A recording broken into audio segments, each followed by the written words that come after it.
with President of the National Association of Scale Aeromodelers, Mr. Mike Barbee. Mike, I really appreciate you coming on the show. Thanks for being here. Great. I'm sure I'm going to enjoy it. Yep. Let's hope so. It's good to So see everybody. yes, it is. Actually, we're starting to get people to roll in already, and I'm almost falling off my stool, so I'm going to make a little adjustment there. We're going to get started. Just why don't you tell us a little bit? I introduced you as the president of the National Association of Scale Aeromodelers. Why don't you explain a little bit about what you've got going on over there? Okay. The NASA, or National Association of Scale Aeromodelers, is it's the rule-making body that we have for scale aeromodeling in the AMA. So it's an AMA special interest group, and we are a group that promotes scale modeling and scale competition. Okay, unlike the Warbird Flying Group, and that we promote scale competition, and that's our mission. And we've been in existence for I know it's over 30 years now. Okay, I am the fifth president of NASA, the first president of NASA, and the gentleman who started NASA is Bob Underwood. Bob is still with us, and he doesn't fly. I think he's up in his high 80s or maybe early 90s now in age. And then normally we have elections every 2 years. And sometimes when you get in a spot with this group, the elections don't mean too much. You get in there as president, vice president, secretary, and that's it. You're in there. I hope not for life, but as long as I'm having fun promoting the scale modeling, then I'm going to stay in it. You know, I really enjoy it. We started a new thing about 8 years ago to promote contests, and we found that it was so hard for the clubs, and a little bit history way back. When I first started flying scale, the only scale competition we had close by was the Mint Julep. And the Mint Julep has been in existence for 48 years. It's the longest running scale contest in the United States, I'm sure. But what we used to do is we would have a pattern contest on Friday, Saturday, and Sunday morning. And then Sunday afternoon, from noon until dark, or noon until 5 or 6, we would have a scale competition. So that was the only start of scale competition that I ever had. And of course, we had the Scale Nationals as a second event every year. But the Mint Julep is the event that got me started in scale competition, scale modeling and competition way back then. So we decided that from one contest, how do we get more clubs to have a contest? And what we did, we initiated a raffle 8 years ago.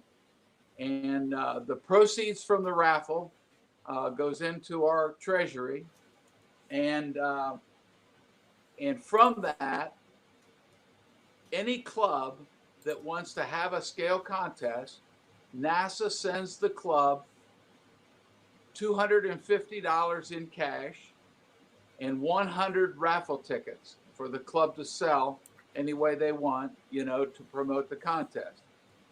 Years previous, we gave $500 cash to the clubs, but we've had to modify that a little bit because the last couple years, the raffles haven't gone as well as we anticipated.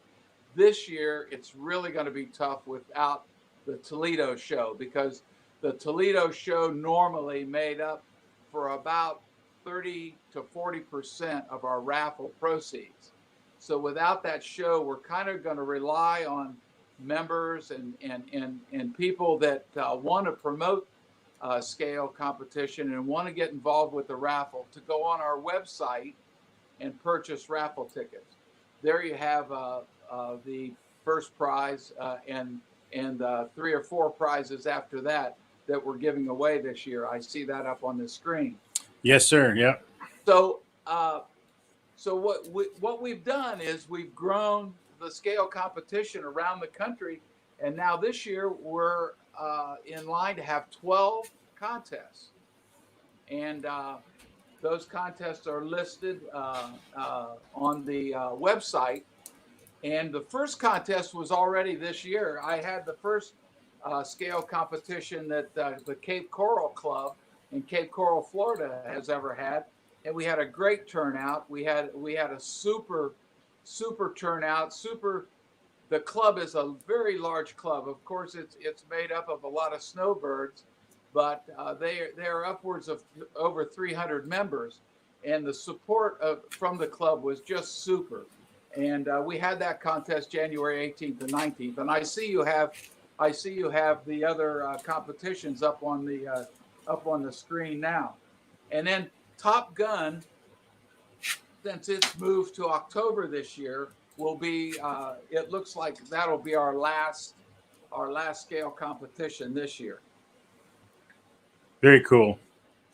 Yeah, that, and with all the changes and stuff that we've got coming on, you want to make sure that you stay tuned for all that information. Yeah. And I encourage you. You know, I actually started on my journey with the scale competition a couple years ago, and it's the funnest thing you'll ever do. It is. I remember so fun. Wasn't your first competition up in Michigan at your field? No, sir. The first time I flew I was receiving pressure from Mr. Greg Hahn, and Mr. Dan Landis to come out, and it was the year that the weather was really bad. So when I got there, my plan was originally to fly the quarter scale SPAD. Okay. And the weather was really bad. And that weekend was the same weekend as the Warrior event for the AMA. And I had been set up to volunteer there. So I opted to fly my 1/6 scale pup. Oh. And it was a miserable disaster. I didn't crash anything or break anything, but it was awful. It was literally, I got a call from Greg and Dan. I believe they called me on speaker and said, "You need to come." So I jumped in the truck and pulled the trailer down there. And because I didn't want to leave the SPAD out in the weather and have somebody else have to babysit it for me while I was off doing other things, I opted to use the 6 scale pup because I could just pick it up and throw it in the trailer. And when I was done, I could pull it back out. It was all good. But it was bad. It was bad. And, it was funny because I had Greg Obihan Benobi as my caller. Okay. And Greg is telling me, he's like, because I was watching, because literally this was the first time I'd ever been to an event. And I showed up and I was learning everything. And we're making my sequence out in Greg's trailer. Oh, yeah. While we're doing this, because I had no clue what I was doing. I really had no idea. I checked the guidebook out and I kind of understood the rules, but I really didn't know anything. So Greg graciously helped me get my sequence around. And, it was funny because he was really nice about it. And he was really, he was trying not to be too critical, because he understood that was my first flight, but it was not good. I was flying that 1/6 scale. I was flying basically the same pattern with the 1/6 scale as the guys were with the 3rd scales. Okay. So I'm making these big, huge, circles, and I'm doing all this stuff, great, big, huge maneuvers with this little bitty plane. And that got the bug. I got the bug. I really enjoyed it, and came back. So that was my first contest. And then I came this last year and started competing again. And actually I competed, I was able to make it to 2 events and won both in the NASA scale, our scale novice, our fun scale novice class. So yeah, that was a lot of fun. So, and a lot of people were giving me grief about, okay, really, Joe, novice? And like, literally that was my second contest I'd ever flown. Right. But what happened was when I got there and I was flying that 6 scale, and I realized how awful it was, I started practicing. I mean, you can ask the guys at my club, you can ask the guys that fly with me anywhere. I was flying that sequence all the time. And I honed it down and I got it right and I fixed it and I got everything on point and just went out and did it. So, and you're having fun. Oh, I was having a blast. And go. that the competing, as I'm really hoping we get this whole crisis, you know, the lockdown over, because I am really going to miss not being able to compete if it comes to that. I don't honestly think it's going to come to that. I think everything will be good. But it's going to be later in the year, obviously. I mean, we're probably talking middle of June or after before we can really start getting out there and start getting into it. Yeah. So, but yeah, I tell the guys, you can ask any of the members of my club that show up on here or see this later. They will tell you that's all I talk about. You guys need to do this. You guys need to do this. Hey, you need to check this out. This is really cool. You need to try it. I tell people that constantly. And it's because it is so fun. It's an entirely different way of flying, because I was the guy that was just going to the fun flies and the events and going out and just flying. You know, I wasn't worried about it. Right. Now I'm getting better and I notice it, and everything that I do is I'll get out there and I'll go out there. And it's funny because I go out there and fly, and you told me this. You told me that first year, after you do this, you're never going to fly the same. And I don't. That's right. I'm always working on it. And you know, the thing is that I think I grew up in competition. I started flying pattern, and then I flew IMAC. And I've flown. I even raced pylon when we did the giant scale racing for years. So each of those disciplines requires a little different type of flying. But I learned the most by flying the IMAC, putting the airplane in the right position at the right time, you know, and executing the maneuvers in front or at each end where they should be in that. And that's just something that you learn by practice, and even at a contest, if you have a good caller, and all the guys, if you decide to come to one of our scale contests, and you're kind of by yourself, and you would find a veteran pilot, they're all willing to help. They're all willing to go over your flight program, to go over your and go over everything with you, and give you like an understanding of what you need to do to have fun on the weekend. You know, you're not going to go out there and embarrass yourself, because that's why we have the other classes. That's why we have the novice class. That's why we have, and if you come to Ohio and fly in my contest, which is going to be the Columbus Classic, is August 15th and 16th, I have a class strictly for people that have never, ever flown in competition. We call it beginner. And so you're in that class, and then you evolve, you learn from that. You learn from that little bit of competition, you know, of how it's going to be if you decide to, you know, to proceed with the regular competition, build a model, and really go out and have some fun doing this. Right. And we had a question come up, and the question from Roger was, how much documentation is needed for that class? Now, speaking for me, and I'm sure Mike will correct me if I'm wrong, this is how it's set up. And this is why I tell everybody at my club all the time that this is what's important. I showed up, fun scale novice. All you need is a picture of an airplane that is the airplane you're going to fly, and you can show it to them on your phone. Like literally, I had a picture of a pup. I showed it to them. They're like, good to go. That's 5 points. Yep. Okay. That's all you need. You don't need anything else for fun scale. Fun scale novice, that's all you have to have. Now, fun scale, regular, just fun scale, you don't have to have any documentation for that either. The only time you really start having to worry about documentation is once you move up into sportsman's class. Then you're expected to have the 3 views. You're expected to have a picture of the airplane and the scheme that you're actually going to fly. And they put you on the table and they do 15-foot standoff judging, and they judge your airplane based on how it looks compared to what your documentation is. Okay, so that's where you start having to worry about it. But I'm suggesting to anybody, I see Roger on there, I see a couple of guys talking about, I see Ryan talking about his first scale competition. Go for it, you guys. I'm telling you, you will absolutely have a ball. The group of guys, like Mike was just saying, I literally showed up on a phone call, and I'm not kidding you. It was Dan and Greg, and they called me from the field. You need to head this way. It was Thursday afternoon. And I believe something was going on. I think my wife was out of town or not here. So I jumped in the truck with the trailer and came down and had an absolute ball. And they did. They literally walked me through the whole process. I'm talking to Dan on the phone on the way down. I don't know what I'm doing. He's trying to give me a rundown. And when I got there, of course, one of the guys that's been doing it since I was in grade school, Greg, came up and said, here, he says, this is what you need to do. This is what we like. This is, and it's a story. So, I fly the big scale World War I airplanes, right? Obviously. So if I'm flying in a pattern and I call out a loop, my loop is not going to be an IMAC loop. It's going to be an ugly egg-shaped, half lopsided pilot falling out of the airplane kind of loop. And as long as you explain that and explain to them, hey, they didn't turn these airplanes upside down, and then when they did, it looked like this, it's totally fine. And they score you based on the points that you get for each maneuver. So there's I'm gonna let Mike, I'm gonna defer and let Mike explain the rules a little bit so that so we have 10 maneuvers, and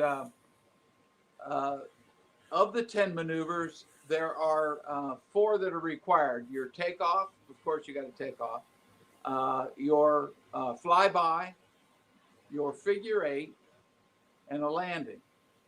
All the other maneuvers to make up the 10 are your choice. And what you do is you choose a maneuver that is prototypical of the airplane.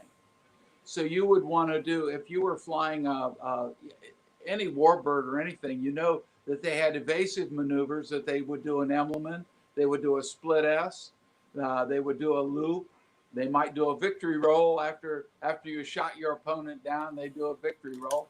So you can pick those maneuvers. And we also have, you can also have mechanical options, which are considered maneuvers, only they're mechanical, and they can be retracts or flaps.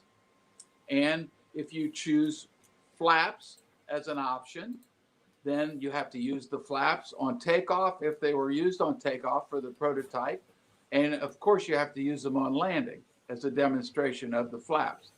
Then, as far as retracts go, retracts are good as long as they operate in a prototypical manner. They can't slam up and slam down open. Then you need to operate them in the manner that the full-scale airplane would. As a military break, he might put the retracts down. If it's a civilian airplane, he would do an approach and then put the retracts on the downwind part of the approach, and then come around to landing. So what you want to do when you're developing your flight plan is to study the airplane that you've modeled and see how it operated in relation to those maneuvers that you've chosen. And of course, we do have another option, which is multi-engine, which is a flight option. So if you have a twin-engine airplane, you're judged on throttle management, and you're also judged that both engines run the entire flight plan and everything like that. So there's a lot of options. That's what makes it so much fun. And when you file your first flight plan and go out for your first flight, you're not limited to that the entire contest. The next flight, if you decide to change, you get another score sheet and you change it to the way you want, because it may be windy, it may be a crosswind, so it's not a good day to do a loop, or it's not a good day to do this. And you find that out afterwards, so then you change your flight plan, modify it, and then go back out for your second flight. Each flight is flown in front of 2 judges. The maximum score you can get is 100 points. And then each maneuver is judged from 10 to 0, and it's a deductive process. Okay, everybody starts at 10. and then it's a deductive process. And we have a nice judging guide now on our website, nasascale.org. There's a nice judging. It gives a whole concept of the way we would like pilots to judge. We would like judges. Sometimes we have judges. Sometimes we have contestant judging.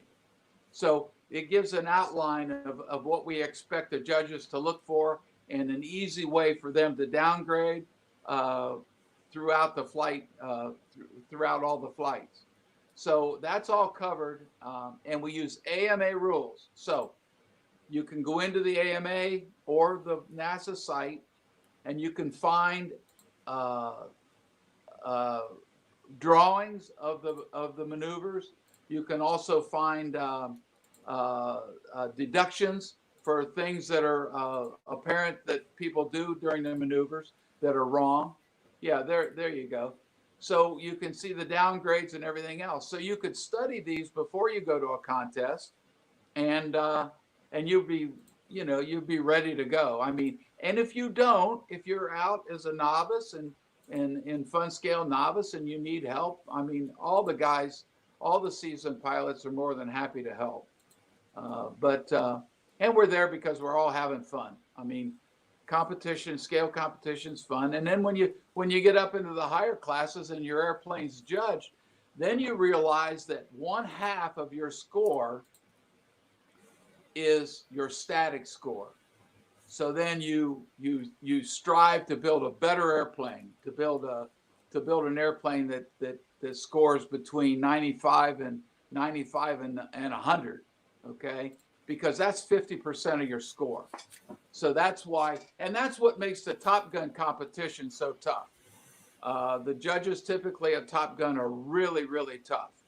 So when you go in with a score of 95, 96, 97, and then you're into the teeth of the flying part of the competition, you're striving to fly the same 95s, 96, 97, and it's really tough. It really gets the adrenaline going, if you can believe that. You know, it's like your 25-foot putt on the 18th hole at Augusta. You know, what's that, football? That's football you're talking about? Yeah, get out of here. So, I see a couple of questions popping up here, and I want to get to them before we get too far away from them. So I'm going to give you perspective from what I consider myself still a novice at this, even though, I've competed and I've been successful. So a couple things. Roger asked how a caller should call. So from my take, I know myself and Dan and Greg actually were able to call for each other quite a bit. And I think there was only one round I did at all ever that I had somebody else that was calling for me. And I like a little bit of correction, but Dan is kind of the same way. What you do is if you're going to pick a caller, Roger, what you want to do is you want to get out and you want to have a couple practice flights with them so that you can fine tune what you're looking for. If you want them to tell you, hey, you're not off center. Hey, your wings aren't level. Hey, slow down. Hey, you didn't do that right. Try this, that kind of thing. That's what I look for. I look for, like, when I have Dan call for me, and I do the same thing for Dan when I call for Dan. Mm-hmm. We give small little corrections, but we try to stay out of the pilot's ears. There's other guys out there that I've seen, that a couple of pilots I'm thinking of in particular, they want a lot of information. They want you basically telling the story of everything. There's a bird off to your right. There's 3 blades of grass out of whack, that kind of thing. I'm not like that. I like information enough to keep me on track. If I'm not quite get centered. If I'm a little too fast, slow down, those kind of things. So it's really dependent on how you and your caller work together. What I don't recommend is going up to the line for your competition and having somebody that you've never flown with or never had any relationship as far as that goes, is because they can actually take you out of your game pretty quickly by saying stuff that's either something you're listening for or something you're not. So that's one thing. Well, I'll tell you something else too. The caller should be calm. He should be calm. In other words, he's just going to feed you enough information, and he's going to. by his calm demeanor, in other words, don't get excited. And God knows that if you make a mistake during maneuver, don't bring it up. That maneuver Don't is say over. anything. Don't say anything at all. Just Greg, keep going. Greg actually Now, smacked me for that. yeah. Now, one thing you have to remember, another very important part of the caller's duty is to watch for other traffic. So he does have to be alert and watch for other airplanes, because typically, like a Top Gun, we have 5 airplanes in the air at each, Right. normally during each flight. So that's a big duty that the caller has, to watch for other airplanes. Yeah, they're your caller and your spotter all at once. That's And it's right. perfectly Caller. fine. This happens all the time. Right. With the classes that me and Dan were flying in last year, they were quite trafficy. And so it's nothing for me to say, pull off this maneuver and just tell the judges, hey, we're going to go around again and restart this maneuver because there's traffic. They're not going to discount your scores for that. That's acceptable. That's very absolutely right. Right. Yeah. So the next question was, or it was more of a statement, was from Alan. Alan says, figure eights are hard, LOL. So I want to tell you a quick story that happened to me. This happened last year at Cincinnati, and I know Steve Eagle is here because I saw him pop in, and he will tell you that this is 100% true. We flew our first round, and this is my first competition with the third scale D7 that I won with. And it was first day, first out of the gate. And one of the critiques I got was, hey, your figure eights are this. I can't remember exactly what the figure eight critique was. I don't remember. I think Steve says you're making your circles too small, so it's too hard for you to get your line, if I remember correctly. And Steve will tell you this is true because he made fun of me after when we were done for the day, and we were in Toledo, Ohio, so it got dark really late. I literally walked over to the trailer, grabbed out my Smoothie XL, which is not qualify for the event because it's not a scale airplane. Sure. And I literally, that airplane will fly for about 30 minutes on a tank of gas. And I went through 2 tanks of gas and I did nothing but figure eights. And Steve, after I was done, they were all sitting in their long chairs, talking and BSing. And Steve goes, so my question to you about that airplane is, does it figure eight? I'm like, yes, it does. Because that's how I do things. And not everybody's got that OCD that kicks in. But I flew figure eights for an hour, and that's all I did. And that's how I do it. And Steve was picking on me. That's the hardest maneuver we have to do. It is. It has to be wind corrected. It has to be flown very, very precisely. And it's the maneuver that nobody practiced. Nobody practiced. Well, I sure did. I'm telling you, I'm guilty. I'll go down when I'm down in Florida and flying in January, February. I'll go out and I'll fly my routine as many times as I can. I always fly my routine, flying the Stearman or the Cub, whatever I'm flying, or King Air. And I always maybe I'll go through the routine and I'll leave that figure eight out. And then I'll go, okay, now it's time. Now it's time to get a slice of that humble pie and try that figure eight, because I'm telling you, it is tough to do. Another good tip that I can't remember if Steve told me this one. I honestly, if it was Steve, awesome. If it was not, I apologize. But another tip that I had, because I was doing kind of like what Mike was saying, I was putting the figure eight off more towards the end of the routine. And he comes up, you know what? I actually think it was John that came up and told me this. He said, why don't you put that more towards the beginning of the routine? So then it's out of the way. You don't have to worry about it anymore. I want to tell you that helped me out a lot. Yep. So now in my routine, it's the third maneuver. Yeah. And get it out of the way, because you don't think you will be, because you think, oh, a figure eights, that's pretty easy. But it's really not.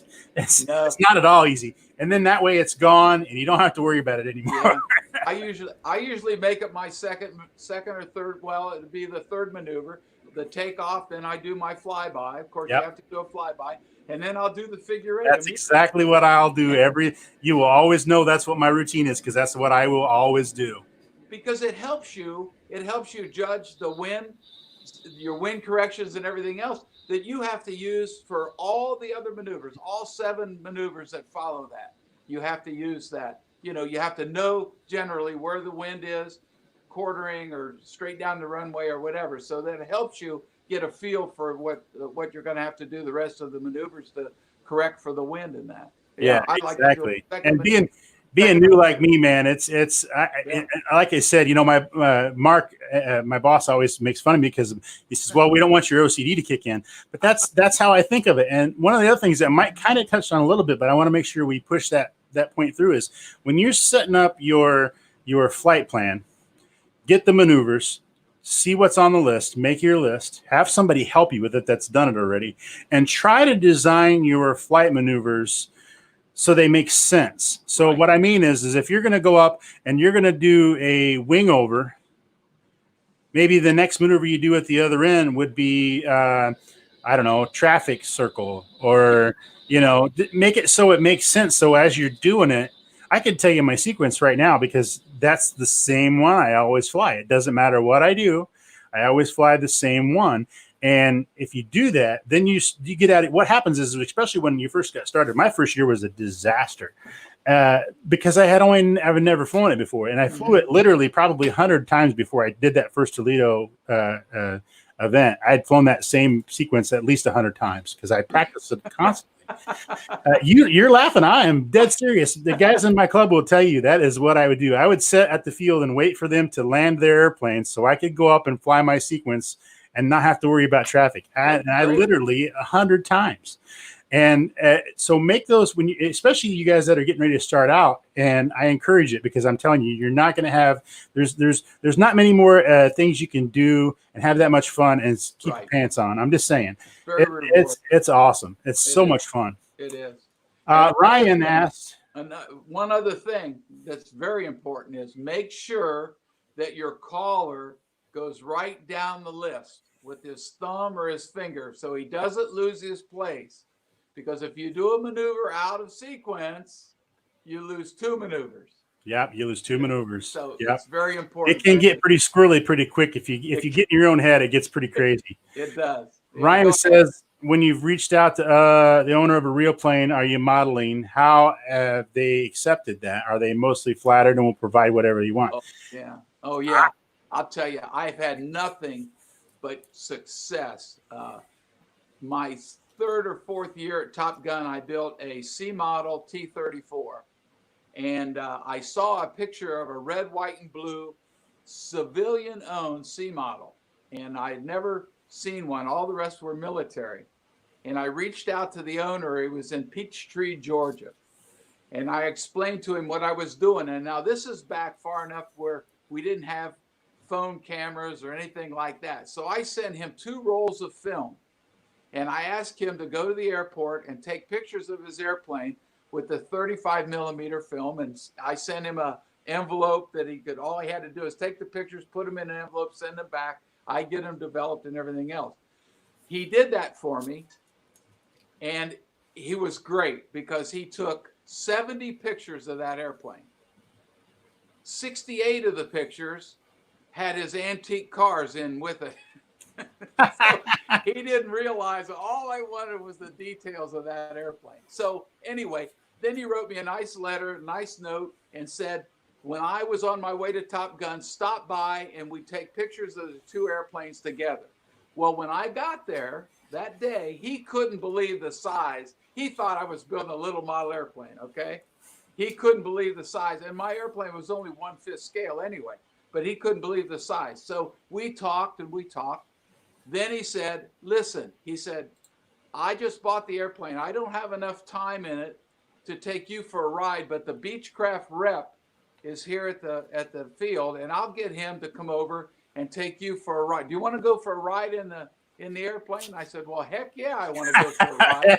Yeah. So, and we did. We did. We went out for an hour, and I got some great pictures. My buddy was there with me, and he took some pictures of us getting in and out of the airplane, and we had just a super time. So an owner of an airplane, they're as proud of that airplane as you're going to be of your model when you're finished.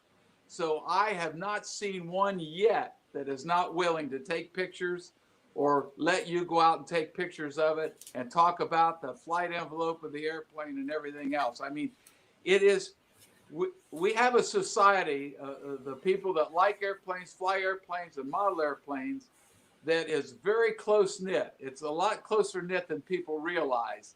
And just if you reach out to them, I've never seen a guy turned down yet. And a good example of that is Oshkosh, where you can wander around through the airplanes. And I know I was taking some pictures of a Corsair, and the gentleman came over and he said, climb up on there and take some pictures of the cockpit if you want. And I looked at him. He says, don't worry about it. I own it. Go ahead. So I was right up there taking pictures of the cockpit and everything else. And then right after Mike climbed out there, the guy that actually owned it ran up and cussed him out. What the hell are you doing? Get off my airplane. No. Get out of there. Yeah. Yeah, that's very cool. Ryan says that's very cool. Thanks. That kind of stuff's what we're all here for. We are all aviation geeks, and that's a true story. That is. Absolutely. Yeah. Yeah, and it's funny. I saw Greg pop on. Greg's on here now, and oh, good. And one of the things that if you ever get a chance to be at a contest where Greg's actually going to be able to fly, it is so nice to me as both being now I'm a judge. I mean, they roped me in with both ropes and tied me to the ground, and so I'm a judge. I'm a competitor, and they to have Greg fly is fun for me because not only is he really good at it, but Greg actually tells you a whole story while he's flying his maneuvers. Yeah. And I'll be honest with you, from a judge's standpoint, that is a great way of doing it. Absolutely. Not only does it might actually take a little bit of the focus off of the judges because they're listening to you tell your story. So if you mess something up a little bit, maybe they won't notice, but they really respond well. And as a judge, I can tell you, we respond well to people that actually tell a story and tell how it's done. And that to me was a lesson learned. And I used that technique last year. Both events that I flew in, I used that same technique. Good idea. I like contests where Greg doesn't fly too. Yeah, he's tough not to crack. I will say he's tough. He's tough. I mean, we've butted head at contests for years and years and years. Yeah, he said that the other night when we were talking with him last night. He was telling me this. And but that's the fun of it, you know. And I admire his talent, and I've always done that. But that's all part of our society, of our model building and flying society. I think, you know, I really do. I believe that, and that's why I'm more bent to the competition side of it than I am just going out and flying. I mean, I enjoy going to the Warbird Alliance fly-ins and all that. I enjoy that. If I've got a weekend that I'm free, I can go and fly. I do enjoy that. And, yeah, me as well. And I can demonstrate my skill there. I can demonstrate my skill of being able to put the airplane in the right spot and make good landings, good takeoffs, and that at that event. So those are great places to practice. Sure, yeah. Those are great places to practice. Yeah. I've been wanting to have an event at our field at Cards, but the more I look at it, until the trees on the west end of our runway either get taken out or accidentally get hit by a truck and fall over, it's really tight. Is it for competition? Because if we were going to fly a competition there, I think number one, it would be very popular. And I think a lot of people would show up. The problem with that would soon get to be, we're only probably going to be able to, because of the size of the field is plenty big enough, but the trees cut you out from doing your maneuvers out past the one end. So it's going to be real tough to get more than 2 flight lines, possibly 3, but it would be tight. Once those trees fall over, and they're not very healthy, I'm not going to lie to you. So it may only be a couple of years here before they actually go down. Then we can actually open it up because we've got a 1,200 foot runway on the one end. But so typically if you have 30 pilots, you only need 2 flight lines. Yeah, I'm worried about it. You know, the other thing is really finding an open weekend because all the other events going on, it's tough to get something out there that people. It is, and now that we push things back, people are jockeying around to do their. I see where the Michigan one.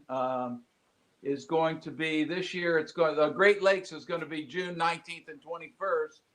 So you see, and then they've moved the one in Baton Rouge, the Red Stick Classic. He's moved to October 9th, 10th, and 11th. Okay. So Right. they're backing some of them up. And all you have to do is just stay. Now, the U.S. Scale Nationals is still on for the time it's listed, which would be, let's see, the Scale Nationals is July 16th, 17th, 18th, and 19th, okay? We're going to make a decision on whether we have to move it or not by June, on or before June the 10th. So think about that, on or before June the 10th. Perfect. Yeah, that's good info. Yeah. So I think I don't see any more questions coming up on scale stuff. So we've got that. Make sure you check out www.nasascale.org. Also, if you do a YouTube search, there's some videos. There's a couple articles actually that I read on RC Groups. There's some on the Flying Giants. You can check them out. There's a lot of stuff there. There are some videos on the Boss USA YouTube channel about scale nats, and make sure you check them out. You won't be able to get onto the Facebook group until you actually join, but I would encourage you to join. Also, the next question would be I would really appreciate it if you guys would swing over to www.nasascale.org and purchase your raffle tickets. Right. That's one of the things, like Mike said earlier, we use that to support the clubs that support the events, and we use that to gather prizes for the next season, buy the trophies, pay all the pilots their salaries, and just kidding about that. But, you really need to make sure. Exactly. Make sure you swing over and buy a raffle ticket. There's going to be a lot of nice stuff given away, and I'm going to bring this back up quick while we're talking. Okay. And I'm going to I've got Greg Breeley has got a question for Mike. Where can I get a wing spar hardware? A wing. Okay, I don't really understand that question, so I will hit you up. I saw your question pop up earlier about the sale that we've got going on at Boss USA. I will get a hold of you once the broadcast is over, and we will figure that all out. I'm just waiting for the site to load. Go ahead, Mike. We want them to join NASA. NASA membership is $20 a year, $38 for 2 years. You get a replica, which is our newsletter, every 3 months. And the copy of the newsletter has just been available today. It's full of good information. Stan Alexander writes part of it, and I neglected to include the other officers I have. Jeff Pike is the Treasurer Secretary of NASA, and Steve Eagle is the Vice President of NASA. So those are the officers involved in NASA, and we also have 7 on the board of directors, okay? And by using those guys on the board of directors, it helps us go through the rulemaking, go through the things that we think NASA needs, I think the organization needs to keep going and run efficiently, okay? So that's where we're at there for as far as membership goes. Perfect. So make sure you swing over to www.nasascale.org. Go ahead and buy your membership. It's like Mike said, it's not expensive, and there's a lot of benefits that come with it. Also, make sure you buy your raffle tickets. Raffle tickets are 5 for 1, or 10 for 3, or 20 for 7, or 20 for 50. So if you get on there, you can see they're giving away a JR T14x4. They're giving a fully built and ready to fly, basically plug and play Hangar 9 KI 43 Oscar. They're also giving away a DA 60 and a PT 19 short kit, plans, fiberglass cowl, gear struts, photo pack, and documentation. So make sure you swing over by and get that on there. Please make sure you join NASA. You won't regret it. I'm telling you, the money is well spent. The newsletter was part of what I had up on the screen earlier. It's a really nice newsletter. There's lots of information in there. There's a lot of contributors to the newsletter. Great pictures, great event information, and all that stuff is on there. Let's see. Jason Duran says, "What's that shiny piece of aluminum on the table beside you, Mr. Barbee?" Oh, this? This, just between you and me and my wife, I told her this is a paperweight. Okay. So got that straightened around. That's great. That is a ZDZ 224 B4 engine that's going to go in my quarter scale P47. And this is the cowl for the quarter scale P47 back here. Very cool. I think Jason knew that. He was just wanting you to say it out loud. I know. I'm sure he didn't want me to say paperweight either. Yeah, paperweight. It's something I picked up. Yeah, just something I had laying around.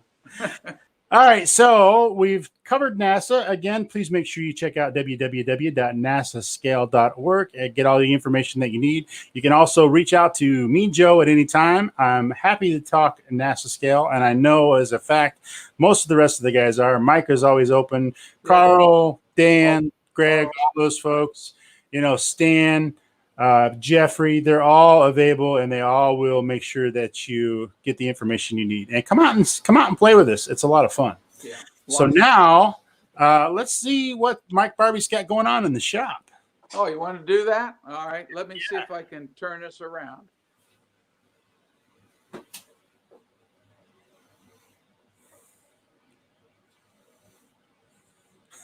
It won't flip.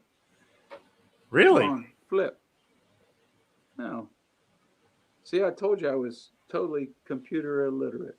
That's all. Let's just do this. Let me just do this, okay? We can just do this.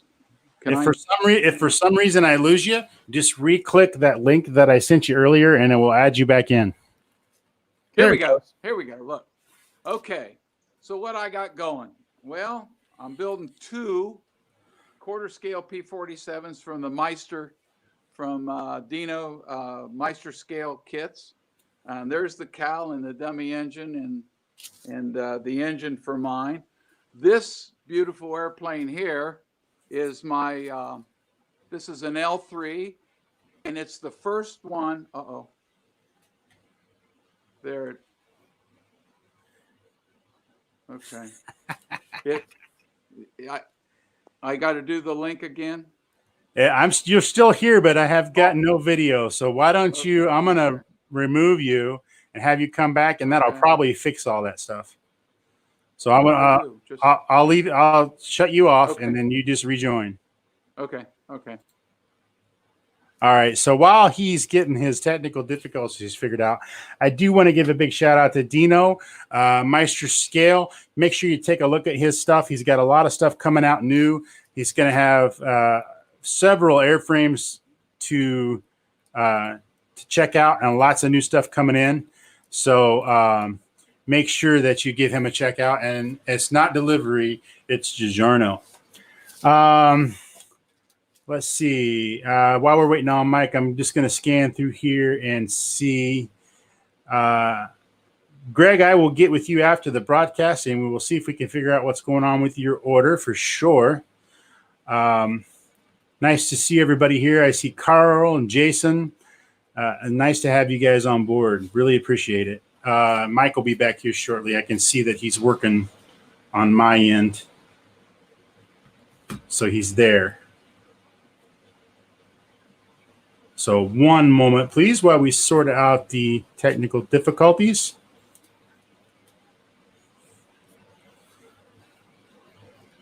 Anybody else have any questions while we're waiting?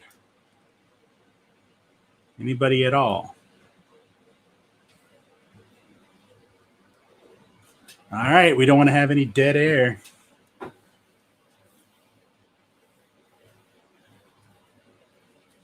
Let's see. I'm going to actually try to resend Mike the link. See if that can get him squared away.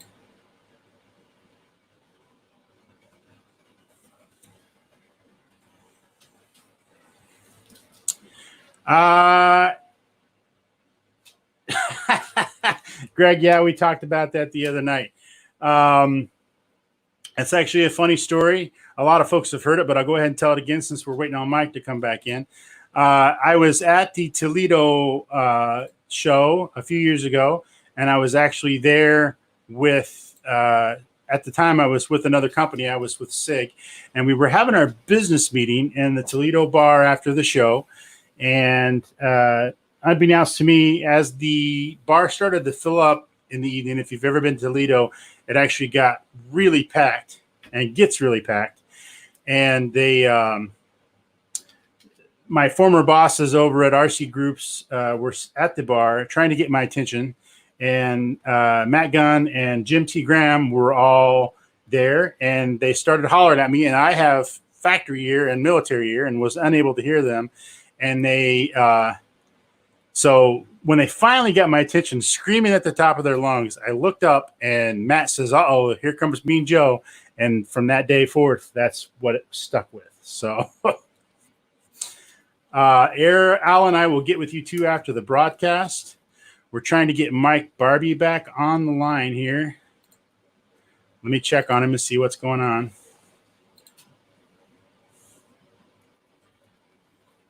He may have had a Wi-Fi issue.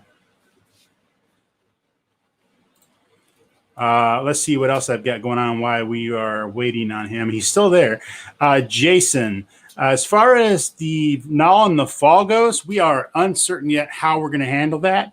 I'm going to say probably, but as of right now, everything is up in the air until we can figure out how the schedule is going to look. But that's kind of the plan, is we are going to try to make it there. So stay tuned for that. Hopefully we'll have some answers on that soon. Marvin, yes, I actually think that Null in the fall is going to be absolutely ridiculously packed, which is a good thing. But I do think it's going to be, my guesstimation is that's going to be one of the biggest nulls they've ever had, especially after a lot of the folks missing the events that they have had already this year, unable to attend the events that they were supposed to be going to. I think that event's going to be really, really full, which is a good thing. I think it's going to be awesome. Thomas, my plan is to be at the Weak Signals event this year for sure. I got to come back and defend. I got to come and defend my honor. So yes, that is my plan. Let's see. I'm just going through the questions here. I can see Mike is still there, so I'm not sure exactly what he's typing. Hold on, please. We are absolutely having fun, Arthur. Absolutely, without a question. Technical difficulties are all part of this game. A lot of it's Wi-Fi issues. A lot of it's, quite frankly, older gentlemen that really don't have any sense of what buttons are what. And those are Mike's words, not mine. So I'm sure he is going to be back on here shortly. I see him typing. I'm going to resend him the link again one more time. I think he's lost the link.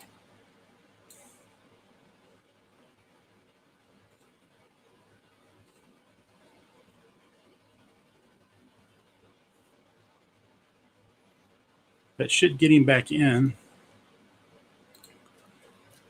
As soon as he clicks it, he'll come back in.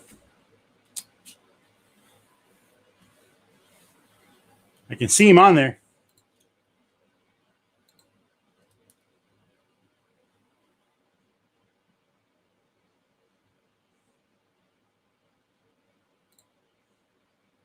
I'm going to actually see if I can shut a couple of windows down here, if that will help him maybe.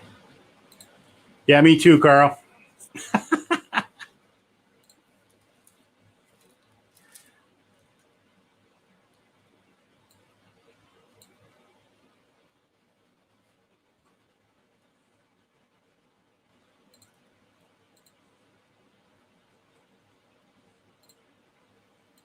Try this again here.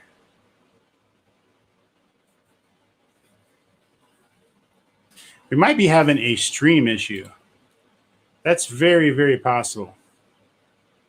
Yes, that is a deduction. Absolutely, Rusty. That is a deduction for not completing the maneuver. I love that.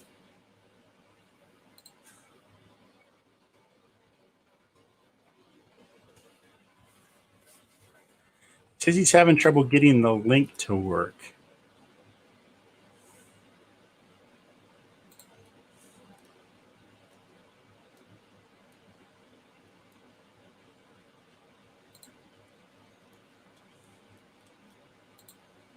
Oh, wait, here he comes. We got him. There we go. There we go. Here we are. Here we are. Gee whiz. I apologize. I want you. Oh, it's okay. No, it's actually, I want to make sure that you understand right off the back that is a deduction for not completing the maneuver. I wanted to put that right out there. Okay. All right. Now, you want to continue this tour, or did everybody leave? Sure.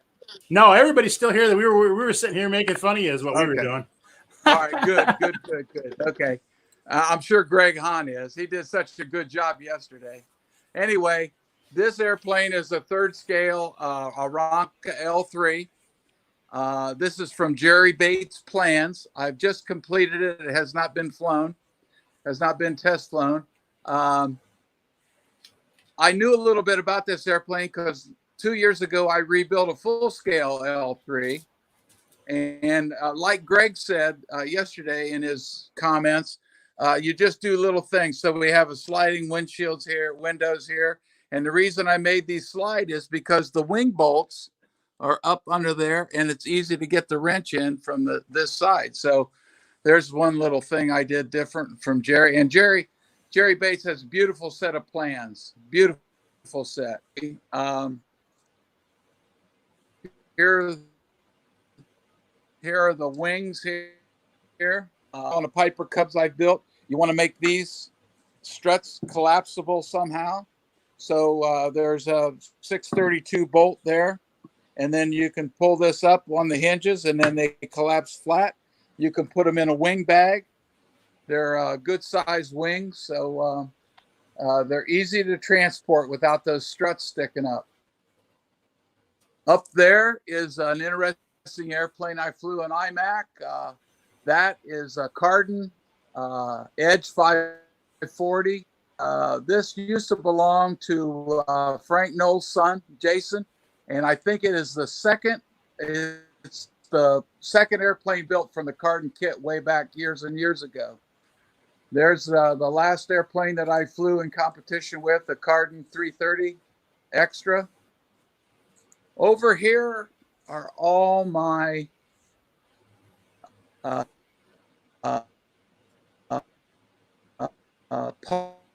parts, painted parts. Okay. Hey, Mike, I think what we're running into, buddy, is I think we're running into Wi-Fi issues. So if you want to take it back over to your desk, I think that's probably the solution. I think we're having signal issues is what's going on. You are all chopped up.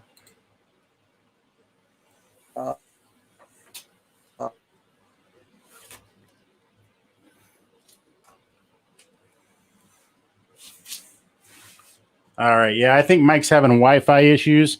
I think that's what's going on with his feed. That's probably why we lost him a little bit ago, is he's running out of signal. So I'm going to message him and tell him to go back to his desk. Is this better? You see me now? Yes, there we go. Yeah, it's definitely a Wi-Fi issue. That's what was going on. You were chopping out. Well, I am outside now. That works. Here? Yeah. I'm in. So anyway, Well, I'm sorry about that. Doggone it. No, that's okay. You know what? It's happened a lot because of the fact that everybody's on the internet. And to be honest with you, we are prime time internet right now. So I'm fortunate enough I have really good cell signal here. I mean, really good Wi-Fi here. So it's totally understandable. Are there any other? We have any other questions? Not that I can see. Okay. I got a couple things I have to address with the cell that's going on, but I think that's it. Those are Meister scale, quarter scale P47s. Yeah. Stop by over at Meister Scale and talk to Dino about those. Those are covered in Oratex.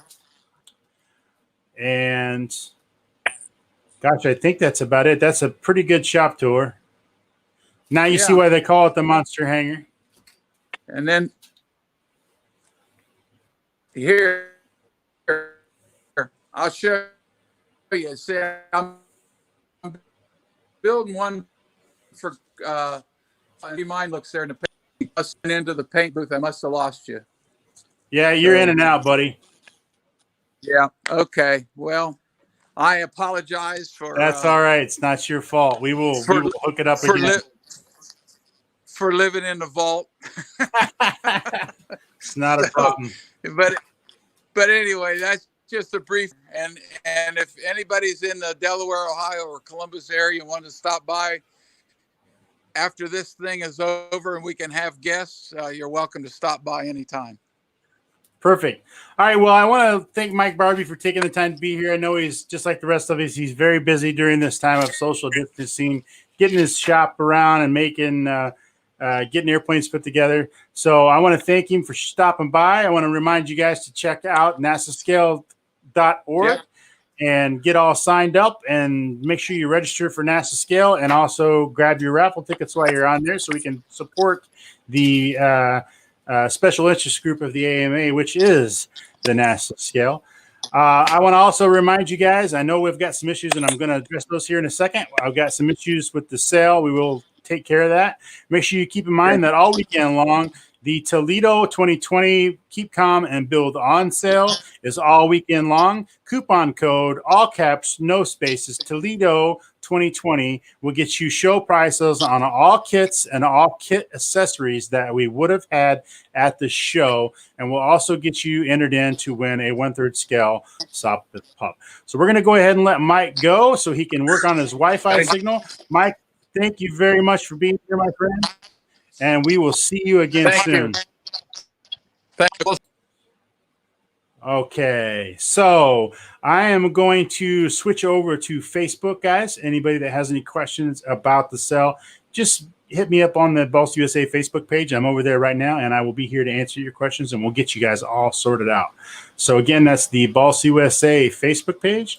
Just hit the messenger link, and I will take care of you as we go. As always, I thank you all very much for watching, and I hope you've enjoyed this series. We will not be airing any live episodes tomorrow. This will be the last episode of the Toledo Experience. And stay tuned. We're going to turn this into a normal, regular thing. So watch for a schedule to post soon about how it's going to look and what we're going to do. And I look forward to seeing you guys soon.